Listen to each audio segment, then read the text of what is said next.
Oh, bugger. Whoa.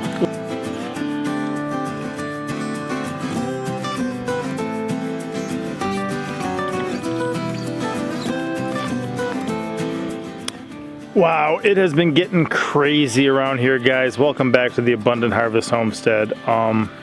There's been a lot of animal stuff going on. Of course, we have animals. You can maybe hear the guineas, maybe some sheep right now. But then there's wild animals too. I mean, a lot of what we live in is a wilderness. So we get a lot of wild animals. One of the things that we did when we were able to is we actually fenced in the entire property in cattle panel and started a rock layer around the base on each side. That's not done yet. There's some areas I still need to fill in with rock, and I have not put barbed wire at the top of it yet, but I want to run a double strand of barbed wire at the top of that too. And part of it is we've seen, wild hogs, which can be a force to be reckoned with, especially for a small child. If you guys, think about that for a minute. We've seen them cross the road over there, down over there, down over there. They've seen them up there. Any day my children could get sent out to do the chores in the morning and meet a giant pack of wild hogs if we didn't have the entire property fenced in. I'm not saying that they couldn't tear through it. They could, but they haven't yet. And we recently actually saw a pig just chilling out in front of our thing. Well, it's not every day a pig walks up to our house, and we can be thankful for that. Apparently one of the neighbors got a pig recently, and it decided it wanted to free range. So when it was down here by our driveway, we just decided to let it walk over here. We'll temporarily detain it so they can get it back. Part of the reason we fenced in our whole property is that there's wild hogs around here, which don't look too different from that.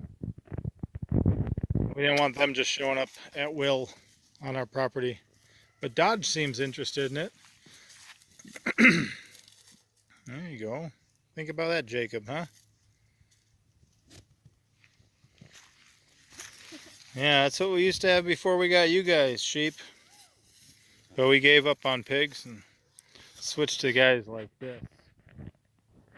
Edible lawnmowers for us. These sheep are very curious about that creature. Now we're on the other side. Rams are over there. But this guy with his little pile of ewes, they are wondering, why does that creature get to be out there nibbling that grass and we don't? Huh. What do you think? Yeah. So, it didn't want to stay in the little area. We're hoping this bigger one will help it be detained till they get here, so we can get it out of here. Pigs are weird. Yeah, thankfully that was a neighbor's pig. We got them detained, and then actually when I saw them pull home, I just grabbed a stick and walked them up the path to their house and led them over there. Just poking a pig here and there, showing it down the path. Not too bad, not too big of a deal, but figured I'd save them the trouble of, loading up something, trying to grab the pig and throw it in a container or a cage of some sort, or hooking up to a trailer. I thought that'd just be easiest, and it worked out really well for them. But there's just been all sorts of cool stuff going on. We'll show you some more. How's that one? It's cool. What is it? It's a Rhodia. Nerodia? Nerodia cypodon? Rhodia cyphodon. Yeah, the Midland water snake. Oh, you got a good grip there. Look at that belly color. Absolutely beautiful. And what were we doing? We're getting fish. We were getting fish. And who saw that snake? Me. Yeah, you did. Wow. Wow, he's twisting and turning, ain't he? Mm. Do you want to let him go too? No. We should let him go, because we don't need that at home. Here's a good, happy place for him to live, right? But I remember. Yeah, you can set him down. Now, what happens if you walk by him? Oh, he's gone. He's looking for deeper water, because right now, he would be defensive, right?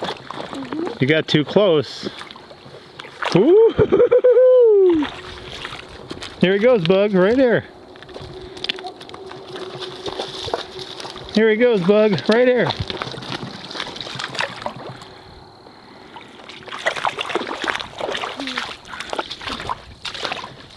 You gonna get him? Right there, Bug. Right there. He's at the shore. Now he's swimming right back to you. Yeah, where is he? Right between my legs. Oh. Whoa! What happened? I got him. Yeah? He's right here? Show me what happens. Now this time hang on tight. Okay, he's got him by the tail. He's keeping him back a little bit. Whoa, it's between his legs. Whoa. What's it doing? Whoa, bugger. Whoa, what's he doing to me? He got a bite. He's trying to bite me, you're right. Starting to break the branch. Look at that beautiful creature. It's in pretty good defensive mode now. It's really flat and just kind of spinning. Let's keep an eye on him for the most part, because he's the main threat right now. What are you gonna do, Bug? You gonna let it go or you gonna catch it? Going? You know what I would do? Watch this. I'm just gonna reach underneath. I'm just gonna lift. See that, Bug? Yeah. I didn't even grab its head or nothing. I just reached underneath it. What a beautiful creature. Man, those really are. Too squish. Whoa! Bugger! Whoa, buddy boy. Okay, let it go in deeper water. You got some good practice in.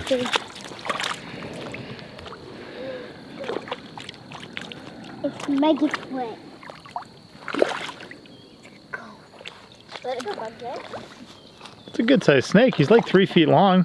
All right. If you don't already know, turtles are my favorite creature, and one thing I shared in a video a year or two ago is that turtles, these are all common snapping turtles, but what'll happen is they'll breed, they'll lay their eggs, and then their eggs have an opportunity to hatch out in the fall after they've had a substantial, appropriate incubation time throughout the warm summer months. They have an opportunity to hatch in the fall. But sometimes the little turtles will hatch out of their egg in the fall, and then they won't come out of the nest though until the following spring. So they'll just overwinter in place, buried underground outside the shell, which is kind of crazy. So a lot of the little turtles we're finding right now are ones that are probably done that.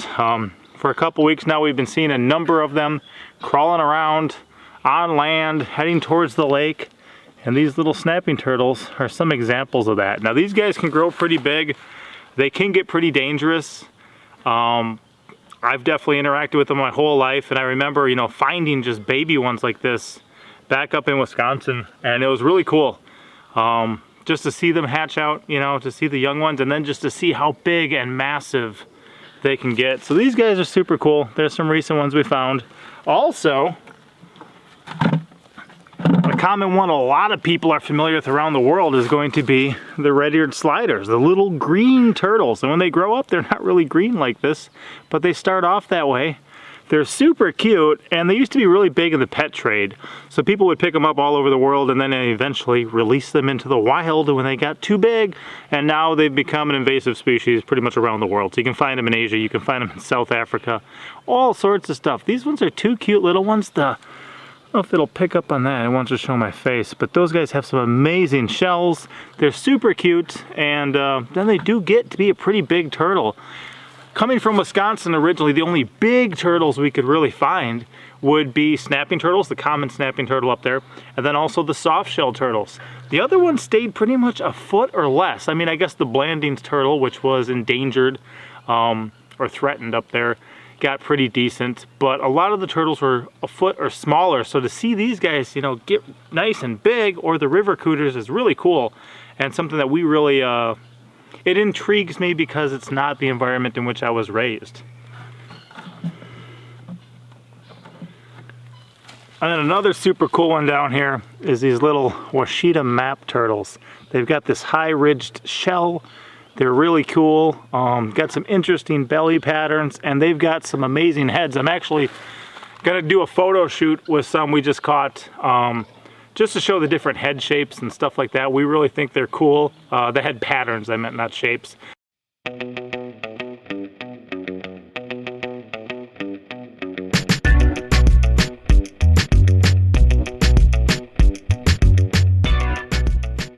But I just want to show off some of those little baby ones quick, and super cool to see. Love turtles. And then you get animals like this. Yes, I've spent a lot of time with opossums over the years. Never really interacted with them too much before moving down here. Definitely they were something that was around and we would encounter periodically, but we've been a lot more hands-on since moving to the Ozarks. This is just a young Joey, and it's at the age where it's probably away from its mom, who would have been raising it with its siblings. A lot of these get hit by vehicles. The kind of running joke with a lot of people is, why did the opossum cross the road? It didn't. Why didn't it? Because it got hit about halfway. As soon as you hit pavement out by us, you can probably see maybe 3 of them that got ran over in about the first 2 miles. So this one, I was going for a nice evening stroll with Mama Pepper just to shut the main gate of our property, and I saw 2 little eyes glowing at me from in the old goat barn, which is where the rams are right now. And I'm like, boy, those eyes look kind of weird. I'm not sure what that is.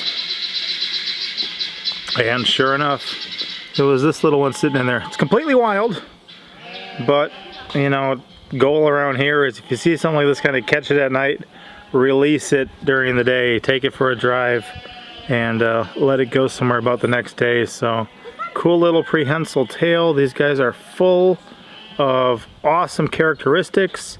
North America's only marsupial, more teeth than any other North American mammal, all sorts of cool stuff. And we've actually got 2 different kids books we're working on with this. We just haven't worked on them in months, although the kids took a bunch of pictures for them. And what did I do? I did a bunch of editing to the pictures and a bunch of preliminary work, but we gotta step it up, so hopefully those will be out soon. If you want a different kids book about animals that we made, check out the Armadillo Escape. This book started as a story that our grandpa used to tell us.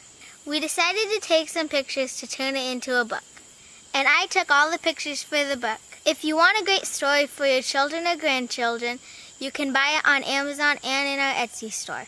The link will be in the description and in our pinned comment. And if you order it from our Etsy shop, I'll even autograph it for you. See? It even says here I'm the photographer. Whoa, what are you doing there, buddy? Don't bite. Yo! Yeah, that's one we put out already, based on something my dad had wrote, but pretty cool. These guys, you know, they look cute and cuddly, but they can bite you. I've been bit by them. Mac from Southern Blessed Homestead, who was just over here, he says he's been bit by them too. So I know some people say, oh, they're nice, they won't bite. You haven't been bit yet. There's pretty much ways to make any animal bite you. Trust me, I've been bit by all sorts of animals. But when I grab them, I mean, he just got me in the face. But I just thought I would share this quick. It's cute. It's definitely fuzzy. But it's places in the wild. Even though you can have, you can keep them as pets here. I'm not gonna do that. There are places in the wild, we got enough pets that give us meat, milk, or eggs, and this one doesn't do any of that for us. So just thought I'd share it quick though. Hopefully you guys like it. If you want, comment a good name for it. This one is going to be a, hold on buddy, looks like a young girl. So young girl, technically they're called Jacks and Jills, with Joeys as the children. So when she grows up, she'll be a Jill. a Jill Joey right now, I guess. She's out of the pouch. Maybe she's not a Joey anymore. But if you've got a nice little girl name for her, feel free to comment it. And a fun fact, did you know that their ears are made out of bat wings? Okay, not seriously, but it's about the same material. And I thought they were all black. I thought the ones I saw before, their ears were all black. This one looks like it's white tipped. Is that common? Do you guys know? Do they usually have white tips like that? What I seem to remember is that they were all black. I'm not sure. Yeah, you're cute. We'll let you go. We'll let you go.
Yeah, just a random kind of pile of different animal info, but an animal interaction. But that's what we're up to around here.